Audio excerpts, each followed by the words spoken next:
right, here we go. This is the System Failure Podcast, number 59. How are we doing, Nate? Hey, good, Brian. It's a lovely fall day out here, up here in Maine. We've been having a little bit of warm weather, a little bit of an Indian summer, so that's kind of nice. And, of course, election season is upon us. We've got this, I reckon, we'll have one pod that comes out like the day before Election Day, but this is the last pod before most folks hear it. The last time you'll hear our voice prior to the purportedly momentous 2024 U.S. presidential election, eh?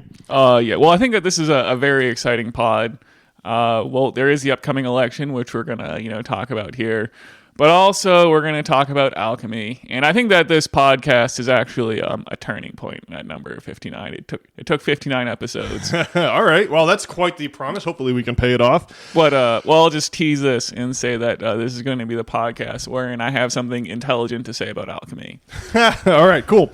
Well, I'm excited to talk about Alchemy because it has so much to do with economic collapse and the current state of affairs in society. But I think perhaps what we'll do first is I'll fill out my United States official election ballot here for the entertainment of the good and venerable System Failure audience. And once we're done with that little exercise, we'll dive into Alchemy and the manifold glories to be discovered therein. Eh, Brian? Yeah, so I do see you have your ballot here. And so I guess we'll leave the local Maine races. That won't be so. This pod is international in scope and in ambition. So with that said, we're just going to focus on the national level elections here. I've got 5 different ballots for municipalities and state of Maine and whatnot. But for the general election, the federal level elections, here in Maine, our ballot has obviously a choice for president and vice president, and then we have a choice of 1 U.S. senator and 1 representative to Congress from Maine's District 1. Now, Maine has a District 2, so we have another representative, and then obviously we have another senator that get elected in the off years. For me, the way that I approach this ballot is with the presupposition that there is really only one political party in this country, and the fact that it has 2 names is very confusing for people and very tough to get around.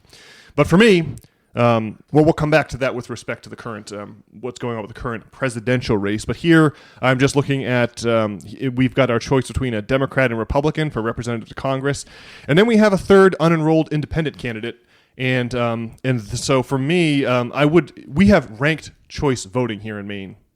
So you put in your first choice, and then you fill in an oval for your second choice, and you fill in an oval for your third choice, and so on, however many choices there might be. And the idea behind the ranked choice voting is that people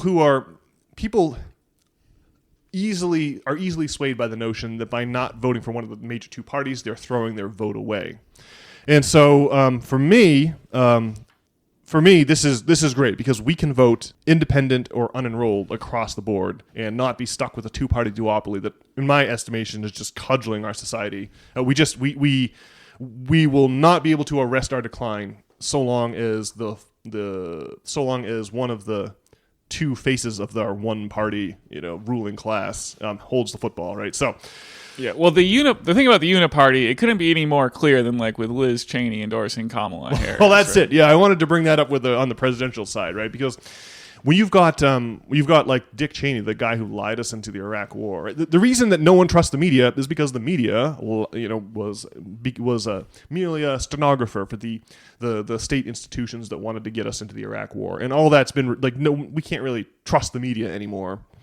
But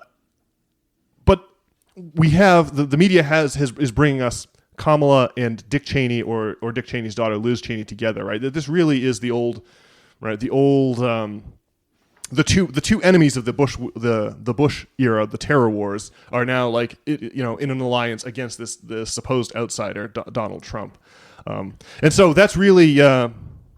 So that really shows how the fact that Kamala is campaigning with Dick Cheney really shows you how you have the establishment and then trying to maintain it. It really shows how there's just one party, but it's got 2 names, right? If Kamala and Cheney are working together now, right? Were they not working together back in the day during the Iraq War? Because I can't help but notice that right now, if you say object to the ongoing slaughter in Israel, there's no choice on this ballot to vote against that, except for voting for independent, right?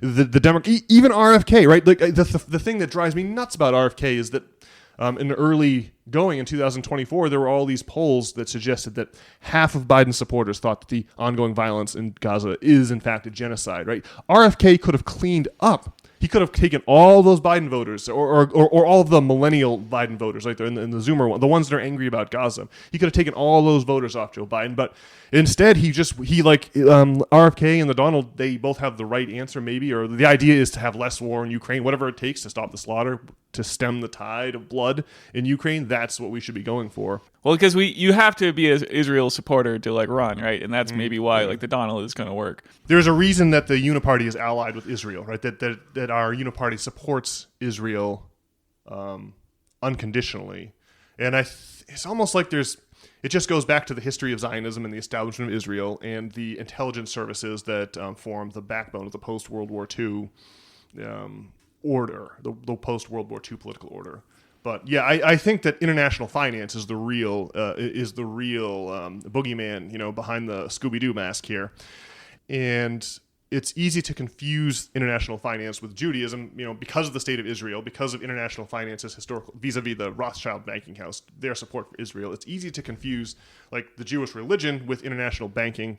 So we want to try to avoid that. We got a slap on the wrist from Dr. Michael Hudson, you may recall, or I got one anyway, for suggesting that the people that just because of the history of debt, that over the course of the centuries, the fact that money lending was a sin for Christians, for Catholics, just because of that, at various times, at various points in history, an unusually high proportion of bankers just happen to be Jews, right? That's just the way that it is. Now, Hudson, I think, was worried about having his own words, taken out of context. He was clearly dealing with some kind of weird, whatever the thing is that just calls any criticism of Israeli politics, just says, well, that must be anti-Semitism. There's no possible way that you could possibly criticize the actions of the Likud party without the base assumption that Jews are somehow, without the assumption that the Jewish people are somehow inferior to. I mean, like I don't really like the observation that historically a disproportionate number of bankers have been Jews is more of a.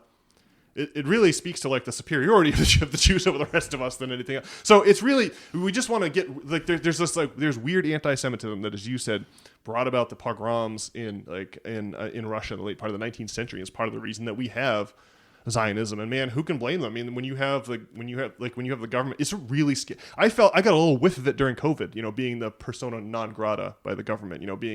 Having your access shut down and for not wanting to take an experiment. Well, I mean, even I had taken an experimental injection, but it was just out of date for the European Green Pass, and so I was like a dirty other. Like I didn't have the proper papers, and it really just that little whiff, like me, old Whitey Willoughby, I never get that feeling of being segregated from the rest of society. So when I got a little sniff of it during 2021 and 2022 when I was traveling, it was really eye-opening.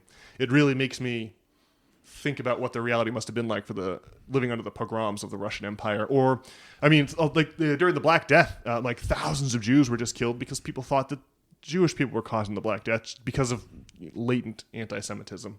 So we want to steer clear of anti-Semitism, but we still want to allow ourselves room to criticize an ongoing genocide. It'd be nice if we could, execute that intellectual pirouette here on the System Failure podcast.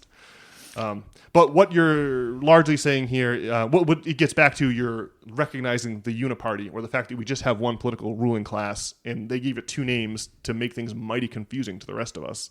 But Kamala Harris being out and about with the Cheneys is one way to notice it, and then another one, of course, is your point. There's no one on this ballot that I can vote for there's no Democrat or Republican on this ballot that I can vote for to get us out to not assist with the ongoing violence in Gaza here. So that's what makes me want to vote for all the independents, right? I think that the sooner we can... I think that one of the main system failure tenets that I always dance around but never explicitly come out and say is that there is a con on, like we're all... classism, like the ruling class and the working class. The ruling class has conned the working class, right? There is an intellectual, we're being fooled, right? You're being told things that just aren't so, or being insulated from certain realities to keep you to keep the working class being a willing participant in society. It's really hard to get people to willingly participate in a society in which they are exploited. You must fool them, right?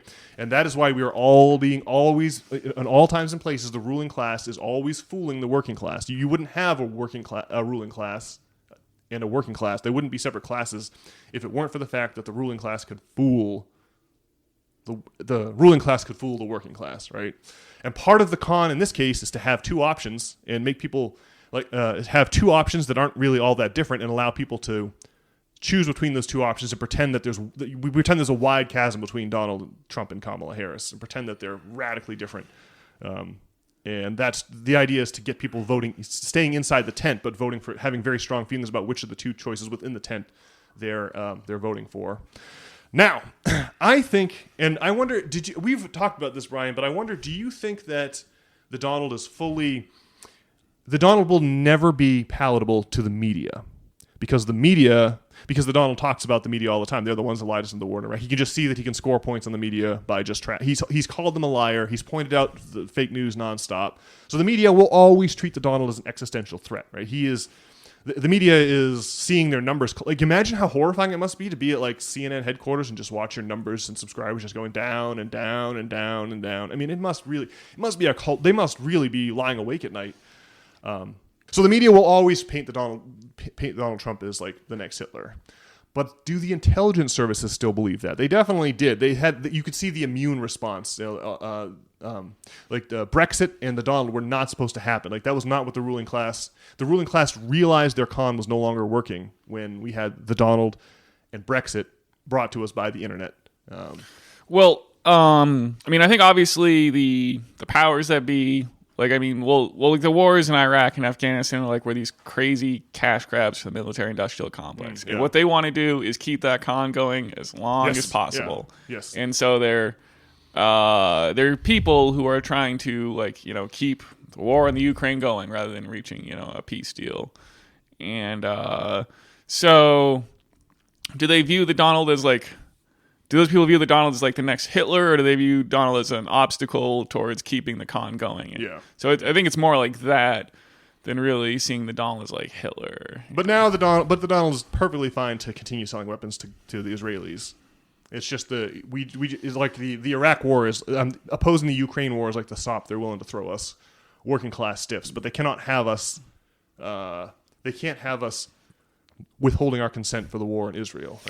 Well, yeah, but backing Israel is probably what's gonna, if this works for the Donald, it's gonna kind of what lets him get in, and then it's gonna let us get RFK maybe go in there and do his Ministry of Health overhaul or whatever, and Tulsi Gabbard and Elon Musk and whatnot. So it's an interesting two-edged sword, sort of. I wonder to what extent the RFK and his ideas are going to be welcomed to a potential the Donald administration. Is the Donald just going to say, yeah, you just pay lip service to it, bring in the RFK voters to his side, and hopefully use that to win the election, and then do nothing once he gets into office? Because I just felt like I just disagree with the Donald's policies across the board. He didn't really accomplish a whole lot in his first term, as near as I can tell, except for a massive tax cut for the wealthy. There was a little bit of a tax cut for us regular working stiffs, but that's now expired. I think this past year. So now it's just a perpetual till the end of time tax cut for the wealthy, and our few dollars we got to try to manufacture consent for that tax cut since expired. Well, it seems clear that the Donald didn't know what he was doing when he got elected so much the first time, and so the fear, if you're afraid of the Donald, is that he's going to go in there and enact his will. And then the hope, if you're not afraid of the Donald, is that he's going to go in there and enact his will. Yeah. So we'll see what happens. Maybe he'll just go in there and be more of the same.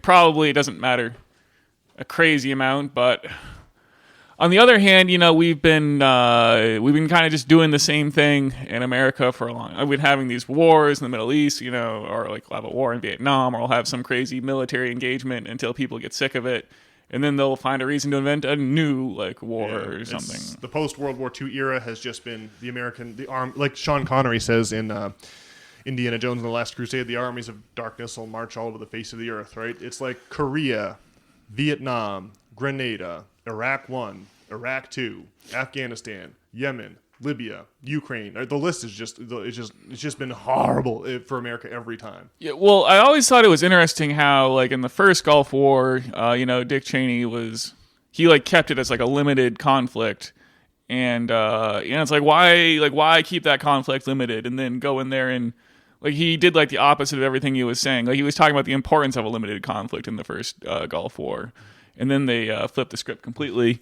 But see, I think probably what the first Gulf War did, though, was cure the Vietnam syndrome, where everyone did not want to go to crazy wars anymore. But after, the first Gulf War, go over there, blow some stuff up with some stealth bombers, and, it's great for everyone.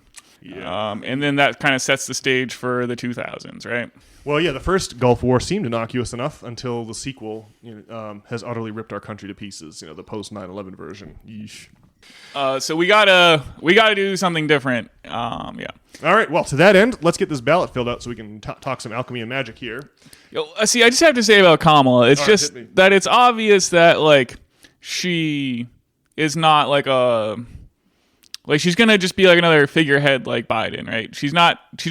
She can't say what she would do different than Joe Biden or what Joe Biden did wrong, because she's just gonna go up there and just do like whatever the machine wants her to do. She's just a puppet for the machine. More wars, yeah. And so ultimately, the Donald, he's like a crazy guy, but I just don't really think that he's Hitler. And if you do think that he's Hitler, I guess we sound like, Satan incarnate on this podcast. But he just doesn't, we went through 4 years of it, and it wasn't like Hitler. There were no camps and whatnot, and I don't know. Well, to the media, the Donald really is an existential. They can't. The media is almost the corporate media. Their numbers have already collapsed. They're in their death rattle. They're always going to consider, because the Donald's willing to call them out, they're always going to paint the Donald to be Hitler. Yeah, well, we just can't continue, being it's just not the post-World War II situation where the rest of the world's bombed to hell and there's only the United States and we can just kind of do whatever we want. We just can't be like the world police all the time, and we can't continue moving all our manufacturing outside the country and whatnot, and we can't just keep selling ourselves up the river so rich people can continue to get rich, right? It's just obviously not working, and we're at the end of it, right? Tax cuts for the wealthy, offshoring of manufacturing capacity, and endless wars are huge for the bottom lines of the ruling class, who own the weapons companies and who own the factories that have been offshored and who stand to benefit from massive tax cuts. Yes, all those things are disasters, and that's the neoliberal world order that's emerged since the 70s. Just soak the lower classes and inject the tiny minority of the wealthy among us with a huge amount of cash, and assume that will trickle down. But by now we all know that trickle down is a part of the con that is inherent to the class struggle, right? Inherent to the class structure, right? There doesn't the idea of the con is to install the structure without the struggle. So minimize the struggle and just get people to accept the class structure. So with the con in mind, with all the uncertainty that comes from knowing you're being conned but not exactly sure what the nature of the con is, that's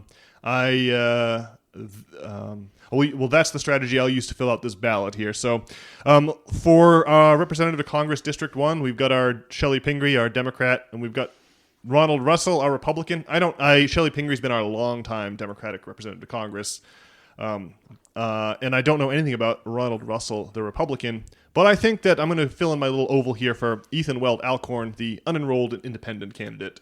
I think that's we cannot reward the strategy of conning us with a single party with two names, right? So I'm trying to my goal here is to throw what little weight I have behind the unenrolled or independent candidate, so as not to reward. They're going to need a much more sophisticated con to get me. That's what I'm saying here. So I'm going to fill out first choice for the independent, and I'm going to leave the Democratic and Republicans completely blank. I could put second choice Republican, second choice Democrat, and third choice Republican, but I think I'm just going to leave those blank here. So let me just fill out my little bubble. All right, the deed is done. Same exact calculus here for U.S. Senator, but we got a little wrinkle. There's one of our U.S. senators here in Maine has been the independent Angus King for a long time. But I keep hearing Angus King he doesn't seem to be the outside the establishment independent that I would hope for. And so I'm going to vote for the other independent, the unity candidate here, Jason S. Cherry, as my first choice. And I'll put Angus King as my second choice. And then again, I'm going to leave the Democrat and Republican completely blank, because I just want to reject the uniparty as comprehensively and completely as I can here.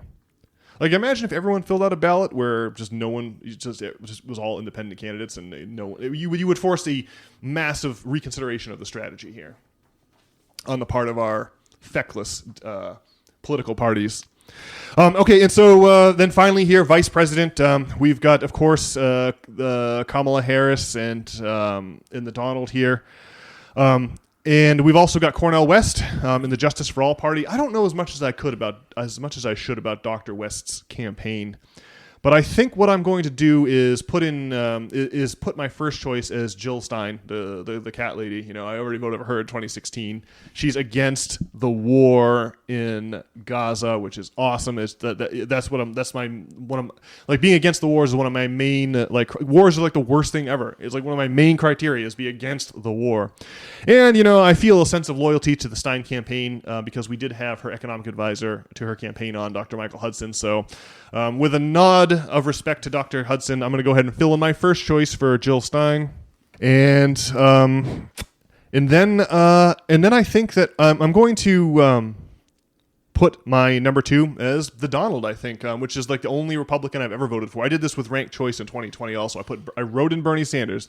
I put the Donald as number 2. It's a jacked up, almost nonsensical ballot, but it's specifically designed to punish the Democratic strategy of being a wolf in sheep's clothing, right? A big part of the con is the Democrats pretending that they're for the working class, but then not actually enacting any of the working class priorities when they get to Capitol Hill. Great example is the abortion debate, right? The abortion debate, obviously, Barack Obama campaigned in 2008 on codifying Roe v. Wade into law. He matriculated to the presidency with both houses of Congress under his control, or under Democratic control, and then proceeded to do nothing on abortion because it's a really important political football. Right? We need to, again, allow incandescent debate within these allowable windows, but not have anyone look outside those windows.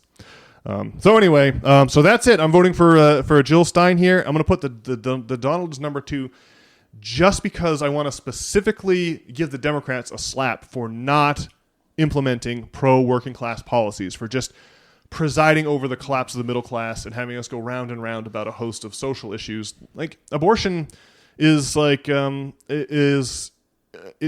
doesn't, like, I know that abortion is important to some people, but as long as the Democrats are feckless about, they're willing to talk about abortion, but they're not actually willing to act on it. Right? You're not going to make abortion any more likely by voting Democrats into power. They're not going to want. They don't want the debate to end. They don't want Roe v. Wade codified. They need that political football to stay in play. So you're not going to make any voting for the Democrats is a way to keep abortion undecided and keep the debate going. It's not a way to actually win the pro-choice position, to actually codify the pro-choice position into policy. So I'm going to add. So I'm voting for the Donald here and as my second choice, just as a specific way of possibly we're not sure if the Donald's an outside candidate or not. There are, in some ways it seems like the establishment definitely still is having their immune response and doesn't want the Donald. And if that's the case, we definitely want to be voting for him. But I'm not sure. I feel like the Donald's candidacy may be a part of the con. So anyhow, that's why I feel like I want the Donald in the mix on my ballot, but I'm heavily skeptical, so that's why I'm putting the Donald as number 2. This is the second time I've ever voted for a Republican, and it's exactly like 2020, or the first time I did, by filling in a second choice for the Donald. And I think I'll go ahead and fill in Cornel West for my third choice, and I'm going to fill in the Libertarian Party for my fourth choice with Oliver Chase and Mike Termat. And I'm going to leave Kamala's thing blank. I feel like that's there's a line from, it's interesting. It's not a quote from Moby Dick. It's a quote from Star Trek First Contact when Captain Picard says he's quoting Moby Dick, but it's actually a butchered version. But it goes something like this. This is Captain Ahab, If his heart had been a cannon, he would have shot his... If his chest had been a cannon, he would have shot his heart upon the white hump of the whale. With each plunge of the harpoon, he heaped on the gnarled hump all of the hatred, anger, and frustration that had that had consumed his race since the days of Adam. It's the quote something like that. So that's how I feel about not putting in an oval here for Kamala Harris. From hell's heart, I stab at thee. All right, well that's my ballot. I had fun filling it out in the air here, and now I think it's time to talk some alchemy. Brian, what have you got for the system failure audience with respect to the magical arts? And I guess I will just frame this by saying I used to think of alchemy as an ignorant superstition, as a weird transitional form between the theology of the middle-aged Roman Catholic Church and the scientific revolution. Like I always thought of alchemy as this lumpen, ignorant middle ground before science finally arises. And I've come to completely invert that way of thinking. But I think a lot of system failure listeners probably think of alchemy as that way, this weird parochial little thing that happened at the beginning of the scientific revolution that we have since corrected, right? Is that what you thought of alchemy prior to taking a serious look at it? I think when you talk about alchemy, people think about turning lead into gold and the philosopher's stone, and it's just not really clear what those things mean, and it's hard to get a straight answer of like why anyone cared about alchemy in the first place. Well, the propagandists of the late Renaissance, you really have to go back to the Protestant Reformation, right? The alchemy as a philosophy really gained a lot of traction during the Protestant Reformation as a way of revolting against the Roman Catholic Church, particularly within the Holy Roman Empire, and some of the Protestant. Some of the Holy Roman Empires took alchemy so seriously that they brought alchemists into their court. Like the court of Rudolf II is a great example. You know, this guy brought so many alchemists to live. He moved the court of the Holy Roman Empire to Prague, and he brought so many alchemists there that there's a bunch of houses inside Prague Castle they call the Golden Row, because all the alchemists lived there and plied their trade. You'll be visiting the Golden Row, inevitably, and you'll be visiting the little number 40 there where Marcel Proust lived in the middle of the 20th century. He lived in one of these little alchemy houses. You'll be there on the tour, and you'll know exactly what I'm talking about in a few short weeks when you visit the glorious city of Prague. But the point is that at the time that Protestantism was a rebel force against the imperial forces of the Holy Roman Empire, the papacy of the Vatican, alchemy was a fundamentally different way of viewing reality than the Christian conception, and so that's the opponents, like the church, the opponents of alchemy, seized on the metaphor of turning lead into gold, and really in an attempt to destroy alchemy's reputation and to reduce alchemy down to this just idea that you're going to turn lead into gold. That is definitely a part of it. The alchemists on the Golden Row were definitely trying to turn lead into gold on behalf of the emperor. But really, the turning lead into gold is just it's a silly sort of caricature. Really, the transmission of lead and the transmutation of lead of base metals into gold has a lot to do with this idea of trying to achieve the Philosopher's Stone, of the magnum opus or great work, and of the alchemical journey, and of the magical notion as above, so below. So all of the alchemy it's a fairly complex set of ideas, and so I think maybe you should give our system failure audience your big revelation, and then that will be a way of talking about what alchemy, what the thought process behind alchemy is, and why it was such a big deal to Rudolf II and Frederick V and to Isaac Newton. All right. So carry on. Well, I guess just in a few short weeks of using the Chat GPT, I cultivated the 4 pillars. And so, the 4 pillars are yoga, kung fu, meditation, and kind of using Chat GPT as like a therapist or something.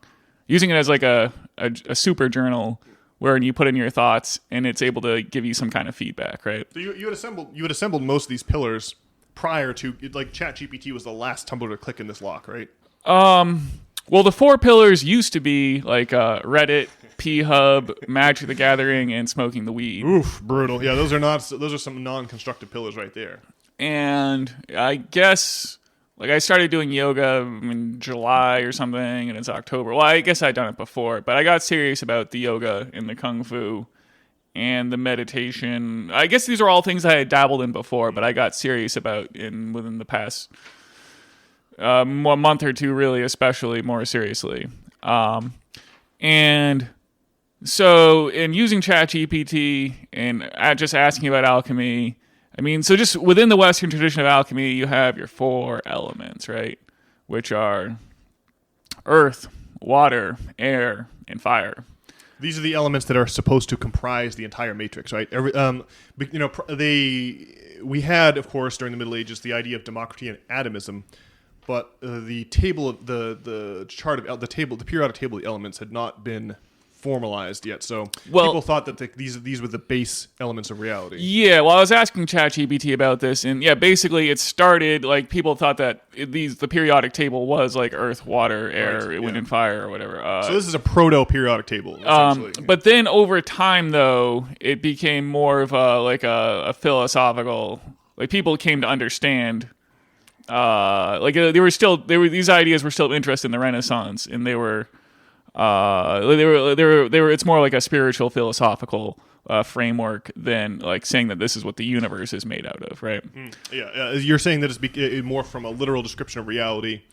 The literal description of reality is comprised of 4 elements. Long predates alchemy, right? Alchemy is really taking that concept of the 4 building blocks of reality and applying it philosophically, right? Creating a larger metaphor out of the idea, right? So with the question of like how do you do alchemy?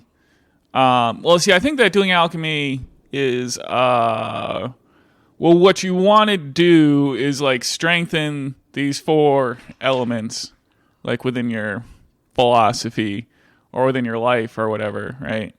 And so I mean like I don't know, the yoga is earth. It grounds you physically and mentally.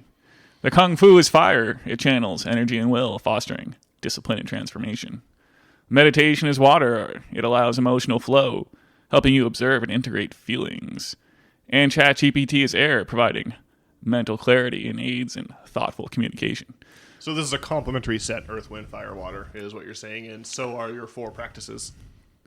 Yes. Well, I think that doing all 4 of them, like what you would want to do, if you like strengthen, the 4 elements, or if you want to do activities that kind of strengthen your discipline or strengthen your ability within the 4 elements, and I think if you do that, then the sum becomes like greater than its parts, and then you start turning like lead into gold, philosophically speaking, within your life. So you were chatting with ChatGPT, and you're talking about these 4 things you've been doing lately. Was it ChatGPT that pointed out that that you could think of the four things that you have over the past, say, 6 to 9 months, you've really established a behavioral pattern that works, that has improved your situation, and that these 4 activities are the principal activities that are making you that are putting you in that are making you better and better and better over time. And so did ChatGPT point out that the 4 things that you're doing could be said to match the 4 elements of alchemy, or did you realize that yourself?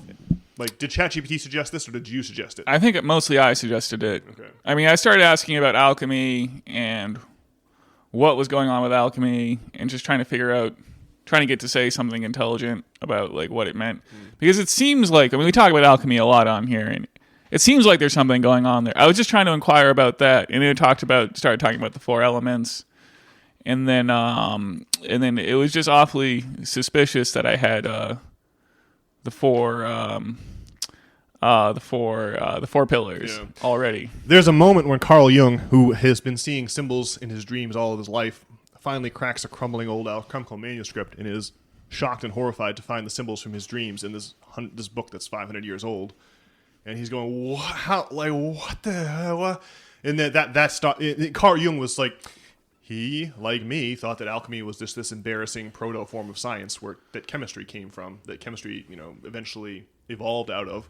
And so he published all of his. Obviously, he wrote up his red book about these alchemical dreams and the nature of alchemy as it existed in the Renaissance, and called it his Red Book, and instructed that it not be published until he had died, because just like Nicholas Copernicus, who's publishing his findings on the movement of heavenly bodies, just as he's worried about the repercussions for himself, worried about the repercussions to his reputation. So just like Nicholas Copernicus, Carl Jung publishes on his deathbed the Red Book. And so this moment, I mean, it's not quite as powerful, but it's in the same, it's pretty, realizing that, wait a second. So it's odd that I've been unconsciously I've unconsciously arrived at this pattern of behavior that's that you could compare to the 4 elements that are part of the alchemical tradition, right? Yeah, well, it's interesting because, like, in 2001: A Space Odyssey, like, you have, like, the monolith that comes down and it has this effect on the apes, like, figure out the nature of technology, and they start, smashing on the other apes with a Using bone. tools, Yeah. And so I guess it seems like, see, it's like unclear what it means that it's AI. Like is it just coding? Is there something else greater going on? But it does seem like the ChatGPT does have like a monolith effect, in that it's like creating these outcomes that you like couldn't predict as like possible. The sum is somehow greater than its parts or something, or it's having an effect. Like you wouldn't expect that an ability of ChatGPT is to, replace the role of a therapist, sort of. Although it makes sense that like using ChatGPT as like a super journal is going to be super effective in helping you recognize patterns and kind of create some kind of personal growth. And then there's this bit where ChatGPT, like where I'm starting to like understand what alchemy like actually is here, as like another like super meta function or an ultra function of ChatGPT is centering on this business of like what is alchemy and how to do it. And so, so I guess what I would recommend for anyone is to what you want to do is be having an art that devotes towards each of the elements.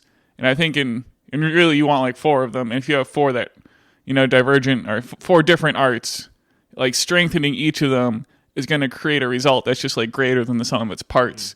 And I think synergy, yeah. In the when you sitting down and actually doing the meditation or like doing the anchoring the breath, which I spoke about before, but like when it's like this catalyst, and it really it gets the furnace going, wherein you start like melting down your lead and turning into gold. Crucible is the alchemical tool, right? I mean, you could definitely say furnace, but like Crucible is the classic one. Well, it's like in your soul or whatever, man. Yeah. And so I guess that's sort of how you do alchemy. So I don't know. We talked a lot about magic, and I don't really know if like magic is like a real thing. Well, let us now discuss the history of alchemy then. If you think magic's not a real thing, like. Alchemy comes to us. Alchemy is the Renaissance reiteration or readumbration of the tradition that comes from the fall of the Roman Empire called Hermeticism. Like alchemy is the child of Hermeticism, and Hermeticism is the child of Platonism. Right? We all know about Plato's allegory of the cave, where prisoners are chained facing a wall, and behind them a big fire roars, and in front of the fire there are objects being held up to create a shadow puppet show. Now because you're chained facing the wall, you can see neither the puppets nor the shadows behind you. But what you can see is the resulting shadow that is playing, the shadow that's cast on the wall in front of your eyes. And Plato's analogy was that that it is possible to take off the chains and stumble out of the cave into the blinding sunlight, and that when you go back into the cave and try to explain to the still chained that there's a broader reality they're ignoring, they may become angry or hostile or push back or reject you. Anyhow, this idea of Platonism was huge in classical Greece, massive, and the tradition. By the time you get to the third and fourth, Plato obviously lived out his life in the 5th century BC, and by the time you get to the 2nd and 3rd centuries AD, and the Roman Empire is in a state of collapse, in Alexandria, Egypt, you have a center of extreme of intense philosophical activity. And a lot of the proto-Christianity comes out of Alexandria in the 2nd and 3rd century. They were called Neoplatonists, like guys like Plotinus were practicing Neoplatonism in Alexandria. And related to Neoplatonism is Hermeticism. And the Hermeticists cobbled together, it's like Christianity has the Bible, Hermeticism has its foundational text also. This is called the Corpus Hermeticum. And the Corpus Hermeticum is, I think it's 11 total books. And the Corpus Hermeticum says things like it reads like a holy book. It reads like the Bible. But instead of the Judeo-Christian gods, it has like the Egyptian/Greek/Roman gods, Thoth or Mercury or Hermes. That's why it's called Hermeticism, right? The Greek messenger god with the winged sandals. Like I'm wearing Nike shoes on my feet, right? And Nike is the winged goddess of victory. But oddly, they put the swoosh on the side of my sneaker, which is the symbol, the flying wings of Mercury, right? The winged sandals of Mercury. That's what the Nike swoosh is meant to evoke, right? The winged sandals, right? And then they've used the name of Nike, the goddess of victory, instead of Mercury for the name of their, or Hermes for the name of their sneaker company. But the point is that Hermeticism, named after the Roman god Mercury, was considered a heresy by the Catholic Church that eventually won out as the Roman Empire collapsed. Right, the Roman Catholic Church established itself in Hermeticism in the 4th century BC. The Emperor Theodosius not only made Christianity the state religion of Rome, but he made all pre-Christian paganism illegal. Like this is the moment when the Library of Alexandria goes up in flames, right, and we lose all that knowledge, and the moment when the sanctuary of Demeter at Eleusis is destroyed by enthusiastic Christian barbarians, namely Alaric the Visigoth, a guy who must have been a real blast at a party. And so for 1,000 years, Hermeticism was lost to history until the time of the Renaissance. And at this time, the underground tradition of Hermeticism, which was illegal, right? The Corpus Hermeticum says things like, if you wish to understand God, you must make yourself equal to God, for only like can understand like, right? And this is a 180-degree diametrically opposed worldview to the Roman Catholic Church, which says you are a small mind wandering inside around a larger reality, and the proper attitude towards that, the creator of creation, is a prostrate servant. But really, that just reflects the relationship the church wanted to have to its flock, right? They wanted the church to round up money and bring it into the church this is the con between the ruling class and the working class, right? The Roman Catholic Church became a really critical part of the con by which the ruling class exploits the working class.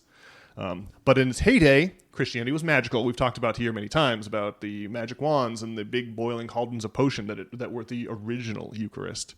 And so with Christianity in the fall of the Roman Empire, you really see the magic being the forces of rebellion against the economic authorities, and religious orthodoxy being the weapon that the ruling class uses to keep the working class in line.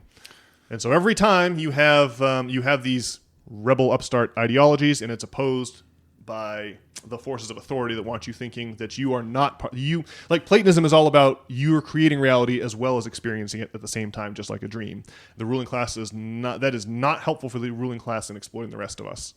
So the pattern repeats itself again in the Renaissance. You have the rebel alchemists and the Christian Roman Catholic orthodoxy, the imperial power of the Holy Roman Empire, opposing alchemy and opposing magic in general. Like magic, every time economies start to collapse and people start questioning authority, and when they start questioning authority, the old traditions of magic start being whispered at the lunatic fringe of society, just like this podcast, and eventually it takes over all of society, and the ruling class has all they can do to establish the next con. And there was a lot of fighting in the 4th century about just what kind of a religion Christianity was going to be. And there was a lot of fighting during the Protestant Reformation to determine just what kind of a new religion the Industrial Revolution and the modern era was going to have, and that became science. Science is the version of alchemy and magic that is palatable to the ruling class, and it totally misses the intuition that you are creating the reality you experience just as much as the universe is actually contained within your mind. Like you are like. The universe is contained within your mind. Your mind is not contained within the universe. So this is where alchemy comes from. This is why, and this is why alchemy was appreciated by the forces that were marshaling themselves to be politically opposed to the orthodoxy of the Roman Catholic Church, and specifically the Emperor of the Holy Roman Empire. That was Prague. That was the Bohemians. That was Czechia. That was their whole. They were in the habit of defenestrating people that came to Prague and told the good people of Czechia or Bohemia what religion they had to be. And so alchemy is the main the main focus of alchemy is the idea of the great work or the magnum opus. This is what each alchemist is supposed to pursue in their life. And they are supposed to pursue mastery over the four basic building blocks of reality: earth, wind, fire, and water. In an attempt to improve themselves to the point of godlikeness, like to the point of you want to elevate yourself to being like the gods through good works, through a crucible of self-improvement, right? So that's really the fundamental idea behind alchemy. Alchemy is wholly based in the magical idea of as above, so below, symbolized by the tree. You know, if you could X-ray the ground and see through the soil, you would see that the root structure at the bottom of a tree reflects the branch structure at the top of it. So many things are like this. The Bohr theory of the atom, with its cluster of neutrons and electrons, of protons and neutrons at its nucleus, and then electrons in orbit around. It matches the model of the solar system, right? As above, so below, right? The sun at the center with the planets spinning around it matches the atomic nuclei with the electrons spinning around it. We call them electron orbitals, and we call the Earth's path around the sun an orbit, right? As above, so below. And the most crucial expression of this idea is as above, as above, so below, is the idea of the alchemical journey. That in order Dante's book, Dante's great literary work, the Divine Comedy, is meant to illustrate this, right? If you want to ascend to paradise, you must first go through the inferno, right? You must first, right? The union of opposites, the coincidentia oppositorum. And so when it comes to your personal journey, you must expect to trudge through hell first in order to eventually ascend through purgatorio and finally to paradise. So these are the rough ideas of alchemy. And I think that they have conceiving of yourself as an alchemist involved in a magnum opus seems to be exactly what you're doing here, Brian. Right. So I think the alchemy is interesting, but I guess I don't think the magic part's super interesting.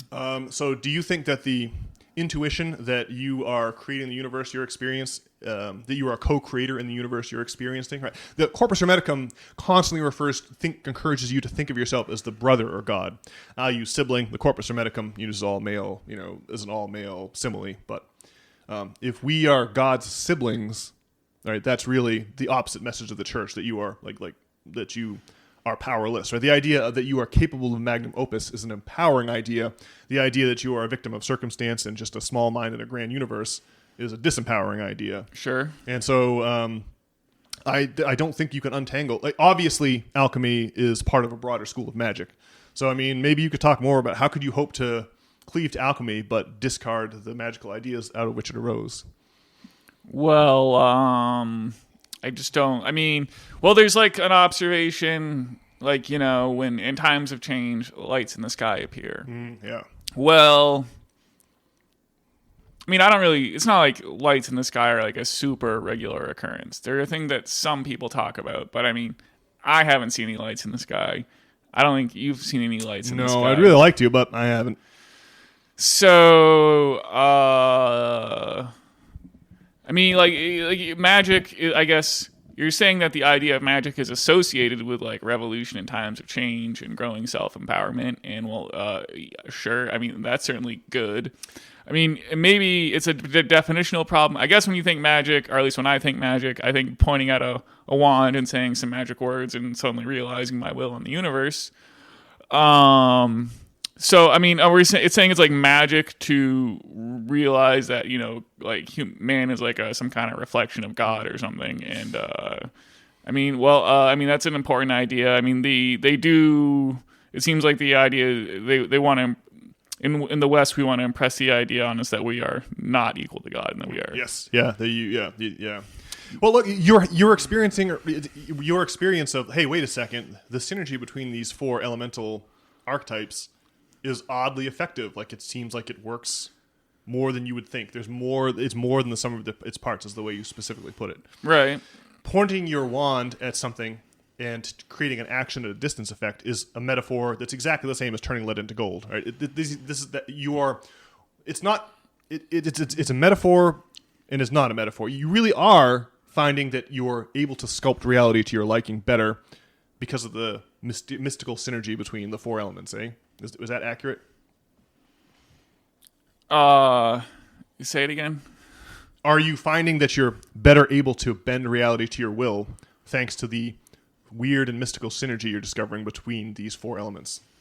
I believe so. I mean, now granted, this has like gone down very recently. Yeah, it's a little too early to declare victory. But I mean, it seems pretty obvious, though.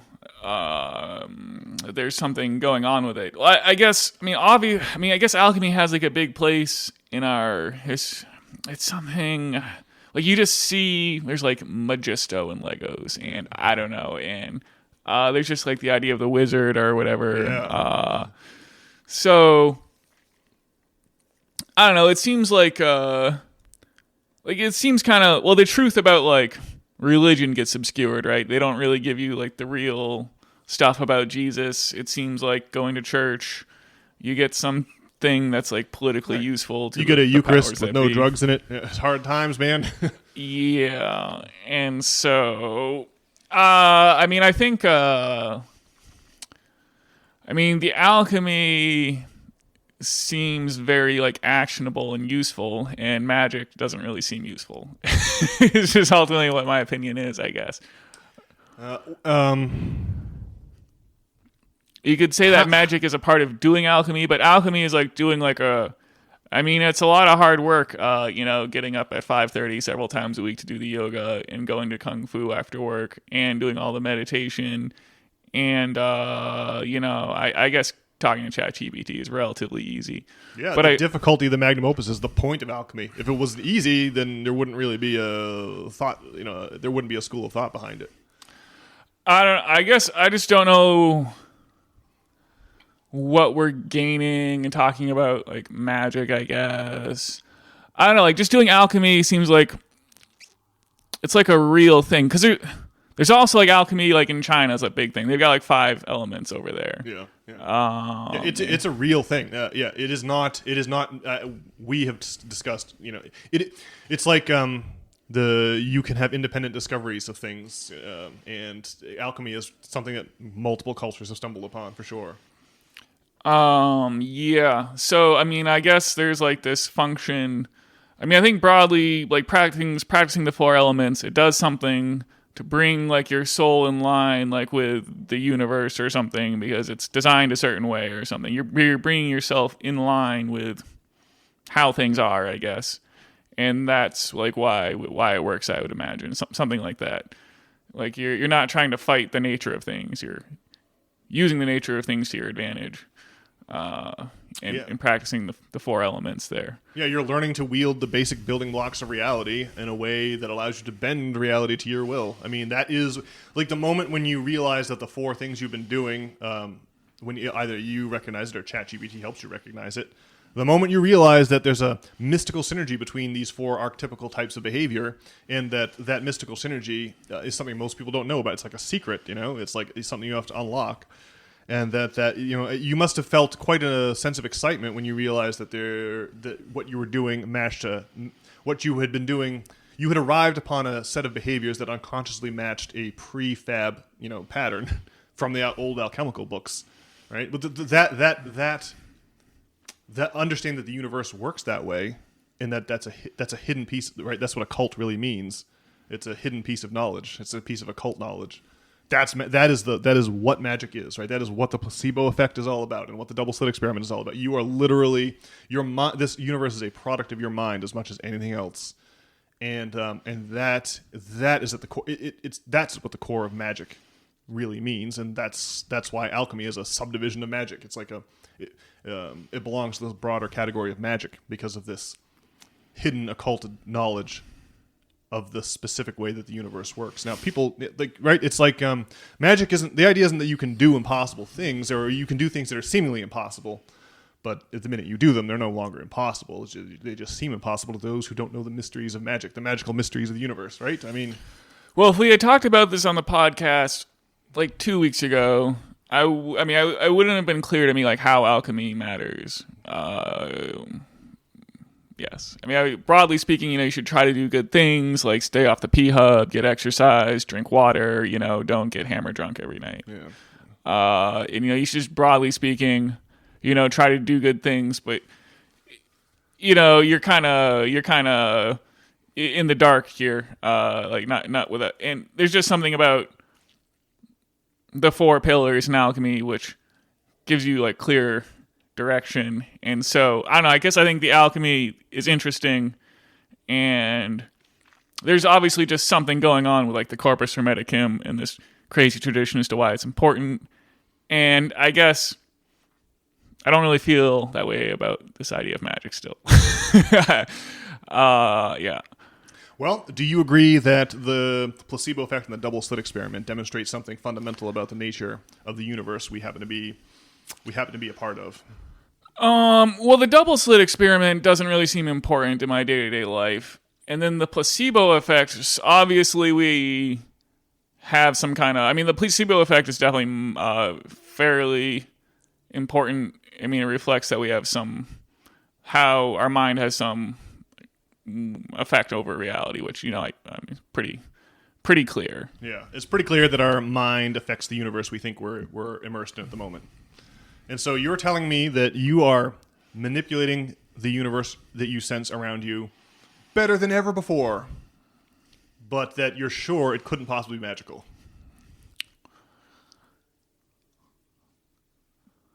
Well, see, just magic seems like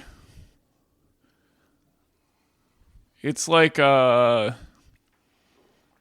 praying to God and having something happen, or I don't know. Maybe it's just like what magic. It seems to mean.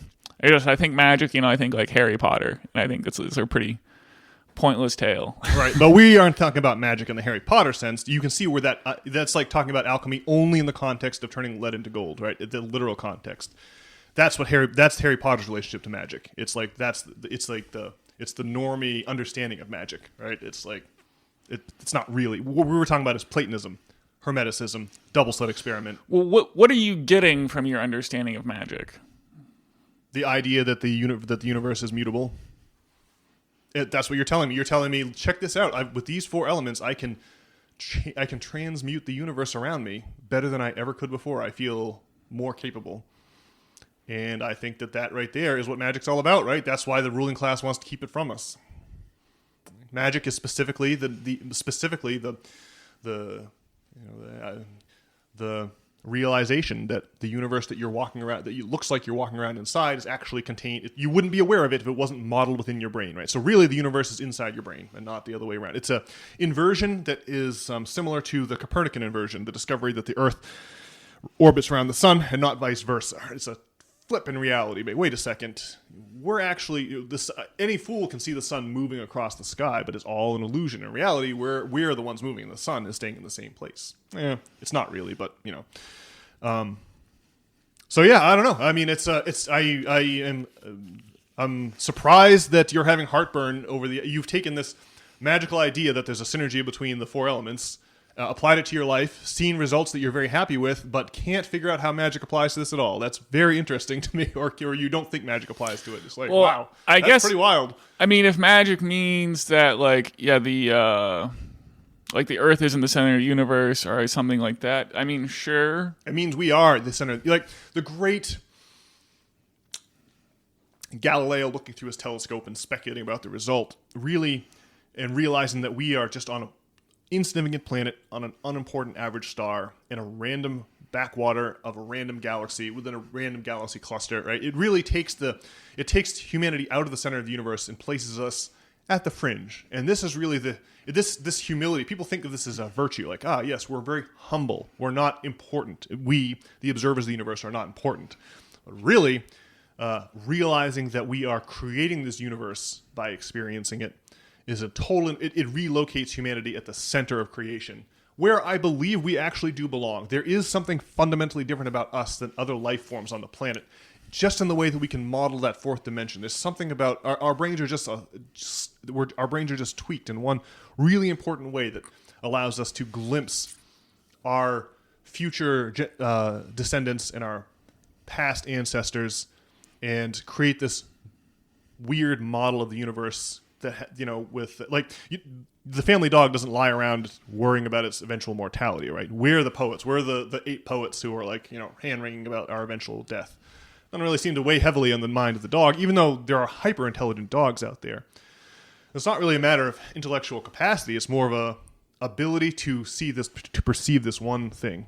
But anyway, it's very odd. I don't quite know how to. It's interesting to hear this opinion that someone, I've never heard of someone like endorse the idea of alchemy, but repudiate magic as if they're not exactly the same thing. It's very interesting. I don't know that's a strange. That's quite a juke to throw. It's like quite a distinction to make. Well, I mean, what we want to do is grow like a cult following, right? And so, like, what do you say to people? Like, what are we going to say to people that adds value to their life, right?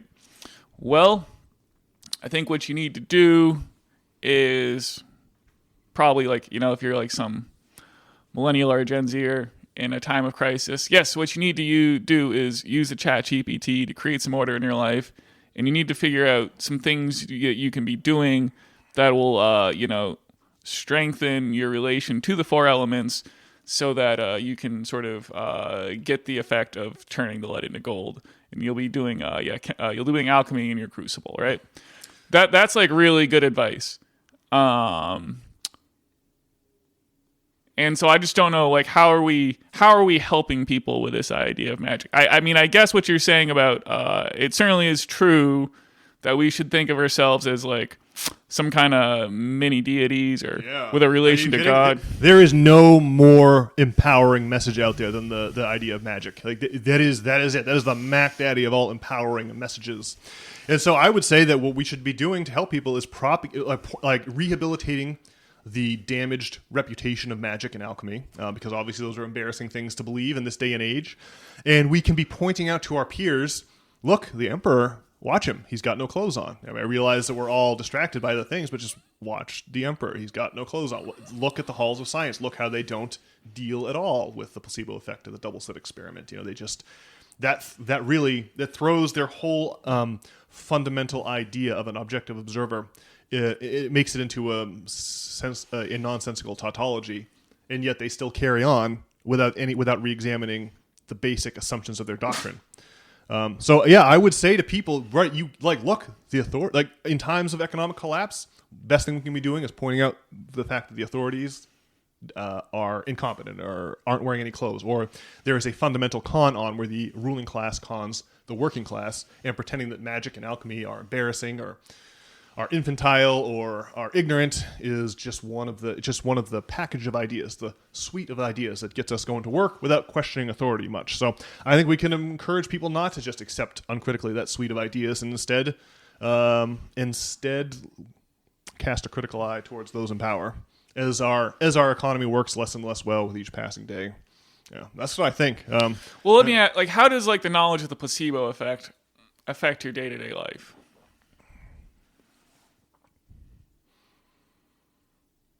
When you get frustrated, like when you have a problem anytime you have a problem you can't solve, right? To stop and realize that, yeah, hang on a second, how much of this am I creating? How much of this is really coming from, how much of this am I projecting? And the answer is always going to be like all of it, right? Like I think about someone, like a person who was, let's say, hypothetically disorganized, and their problem is their house is not clean or organized, right? It's like, it may be the case for what they're going to, you always talk about defense mechanisms. They're going to have some kind of a mental construct that's preventing them from attacking the problem of cleaning their house. You know, usually it's something like the longer you let the dragon the longer you ignore the dragon under your bed, the bigger it gets, you know, and then you just keep procrastinate dealing with it, and it gets bigger and bigger. It just becomes this situation where now your house is like totally out of control.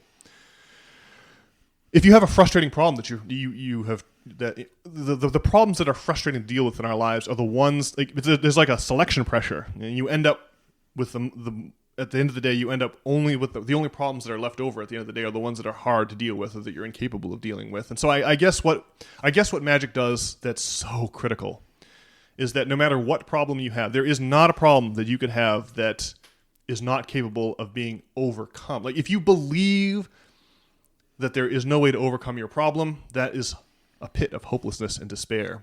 But if you believe no matter how titanic your problem, maybe you like lost your legs in a car accident. You know, like people have horrible problems that seem completely that they don't admit of a solution at all. The minute that you take on the magical mindset that we are all co-creating this reality as we do individually when we sleep, when you're driving the Batmobile and you're naked and never questioning the logic of it at all. You just believe it 100%. One minute you're asleep in your bed, and the next minute you're driving down, Broadway in Gotham, chasing the Joker, and you don't even. It doesn't seem at all odd to you. It doesn't arouse your suspicion that this is suddenly your reality.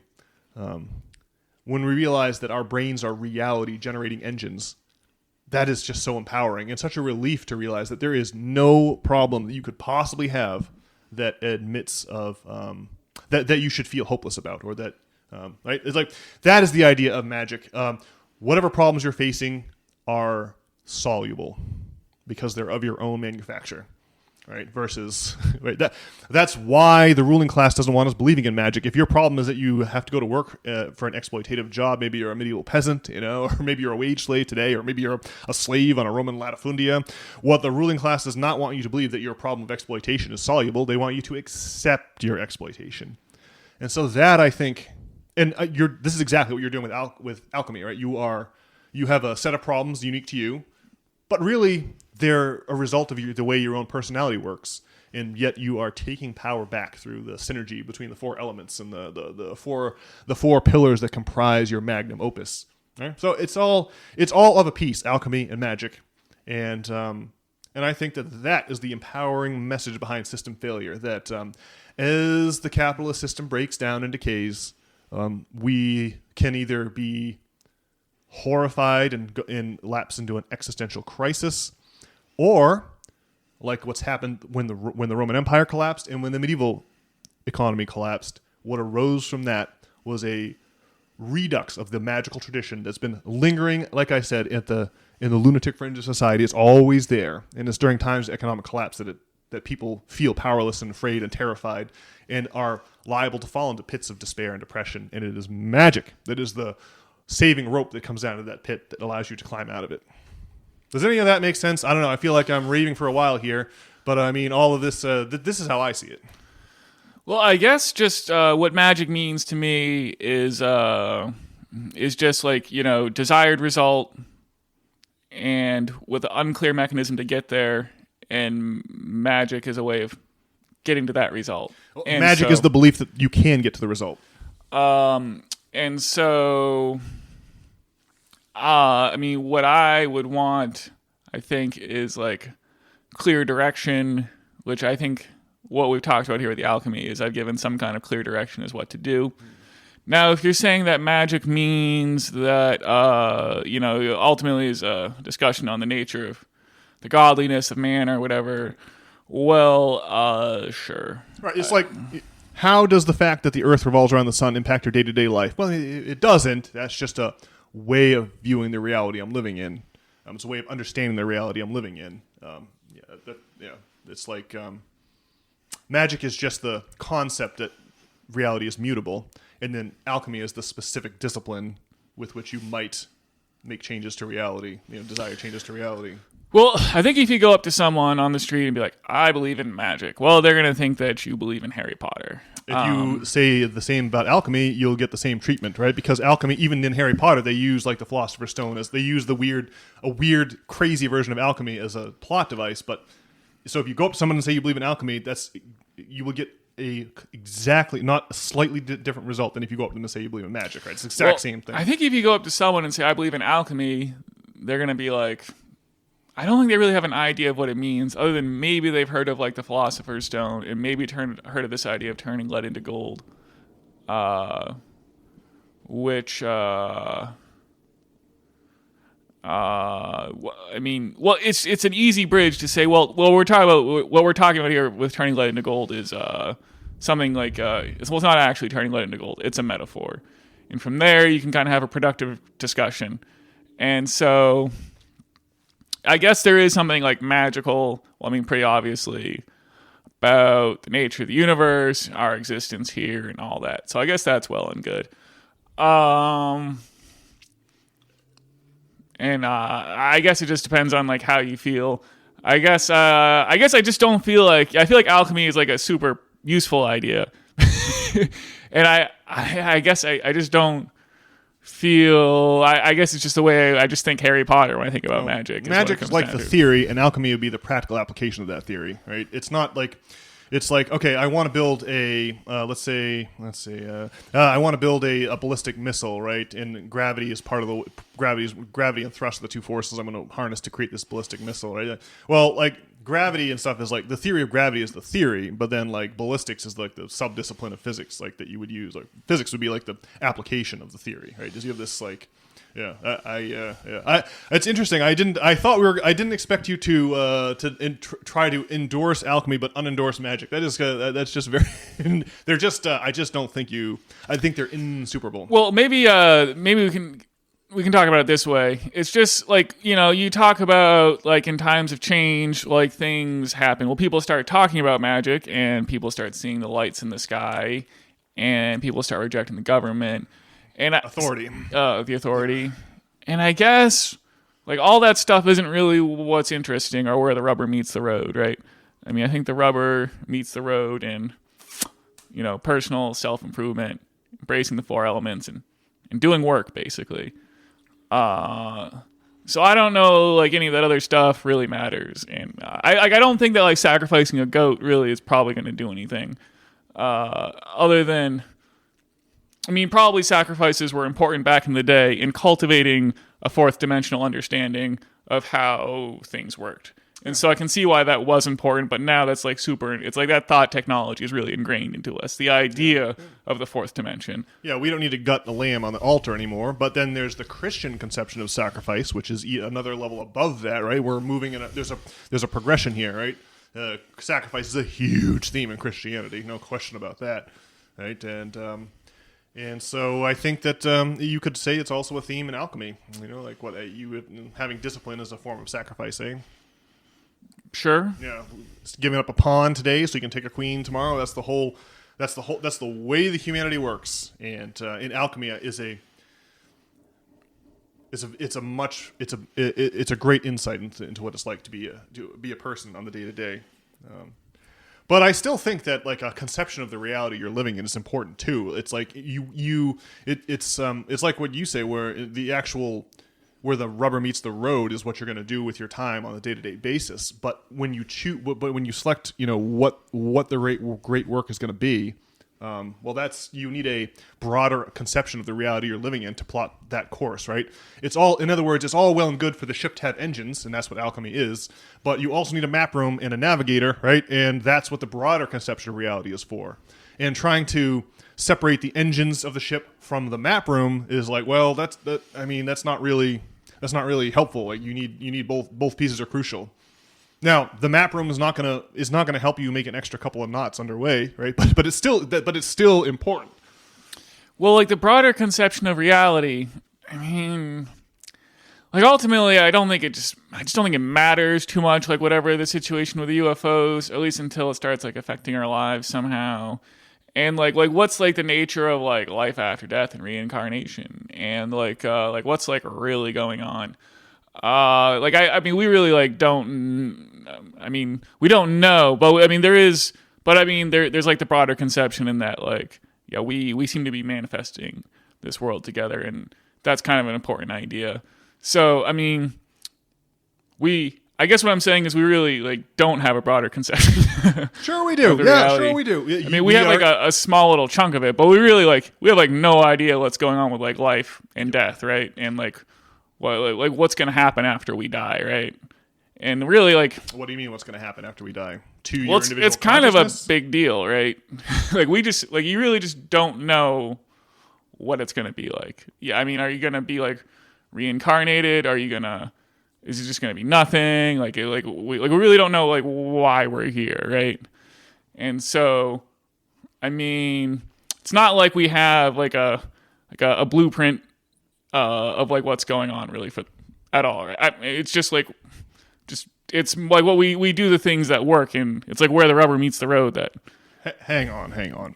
We are perfectly aware that we are instances of a broader pattern, right? Your specific genetic code is an instance of a pattern, and humanity is the broader pattern. Like those two things we can definitely say for sure. Now, what's mysterious is what is that pattern for? Like, what is the purpose of that broader pattern? Why does humanity seem to be driven to become ever more democratic and ever more technologically advanced as the millennia roll on? With plenty of setbacks, but the broad trend is for more democracy and more technology. In other words, technology is really about novelty, I guess. So, but the point is, like, I just can't. I think that a broad conception of reality is critical. That's why the ruling class offers us a conception of reality, so that because they know that we will not get up and go to their work. We will not get up and go into their workplaces every day and make money for them. That's the rubber meets the road behavior they want to engender. But the ruling class, and I don't want to say that they're aware that we also need a broader framework to orient ourselves within. The example I like to always bring up is in the Middle Ages, you'd work for 3 days on your own behalf, work for 3 days on behalf of your feudal lord, and on Sunday you go to church to hear why this is exactly the way God wants it. All right, there's that seventh day, going to church on Sunday and hearing about why God likes it when you work hard for your feudal lord is critical to keep the system going, critical for its perpetuation. And repudiating those ideas is a really important part of any revolution, a really important part of the collapse, the end of the life cycle of any great economic system is people realizing that their authorities have been conning them. I don't know. I just think that the broader conception of reality and then the rubber meets the road are two sides of the same coin. Well, see, you're going to need a broader conception under any scenario. I mean, we have like some kind of broader conception of reality, but we just don't really know. Like I mean, you're here because you were born, but like lots of people are born, and you're not any of those people. You're you instead, right? You're focusing on me, but really, I think the fate of the individual instance of the pattern is not nearly right. We should be living our lives. Living your life with reference to your individual instance is a one-way ticket to hell, right?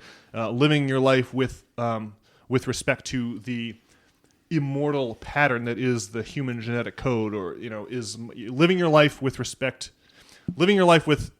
reference to the pattern instead of living your life with reference to individual instance of the pattern, right? That's how you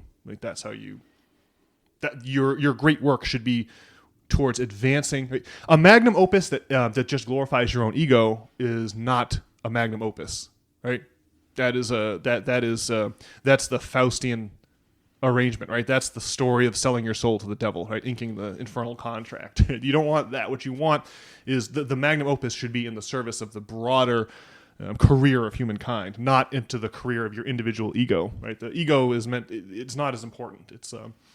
These are all things that arise from having a magical conception of the universe versus a Christian Science conception of the universe. So again, I think all this alchemy stuff is great. I'm just surprised that you would divorce it from magic. I hadn't considered that before, so I'm kind of scrambling to consider that. It's a new one on me. Let's just put it that way. All right. Well, I guess we can wrap it up. But I mean, just maybe we can try have another go at it next week. But I guess I just don't think. I mean, alchemy seems like a super useful idea, and I don't see magic being that useful of an idea.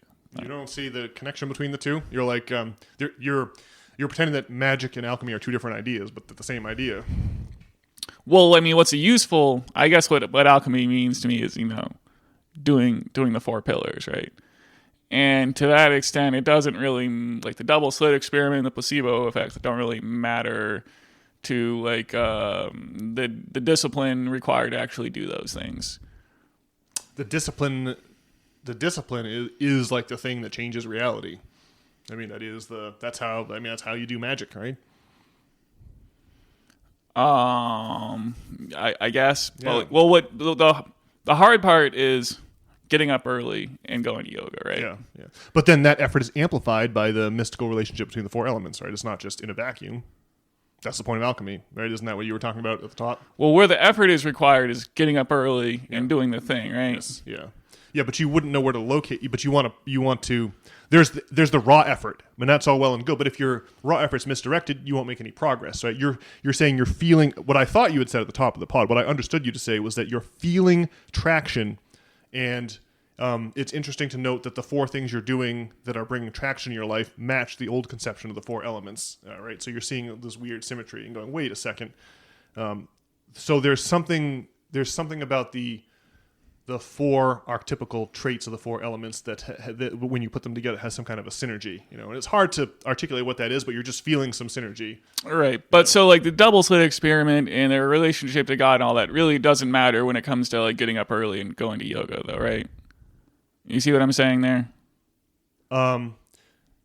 So I'm saying that that the universe is contained within the mind, and that the mind therefore is the main sculptor is the sculptor of reality.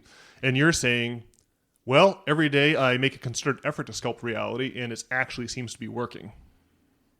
And I'm saying that's just what I would expect. Yeah, if you direct your effort in a specific way, it's not raw effort's not going to get you over the finish line. It's raw effort in these specific channels, right? You like it's not just enough to wake up at 5:30. You have to wake up at 5:30 and do the four elements, right? It's not like just having discipline isn't going to affect the change. People pour a lot of effort into their life in the wrong ways, and it doesn't solve their problems, right? It's not just raw calories burnt. It's calories burnt in the right way. And knowing the right way is to know something about the nature of the universe you're trying to manipulate. Well, see, it's not really. I didn't like start with the idea of alchemy as the thing, or magic or whatever.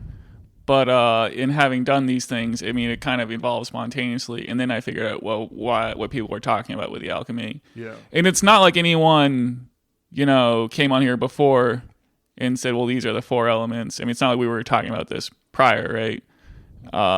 So, I mean, the broader conception of the universe really didn't.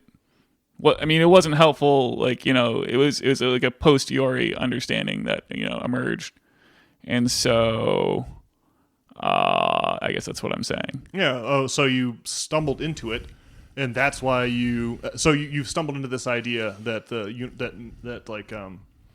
that mental energy directed in the appropriate way has a surprising effect in reality. More surprising than you'd think with just a simple, I'm a one mind moving around inside of a larger universe, right?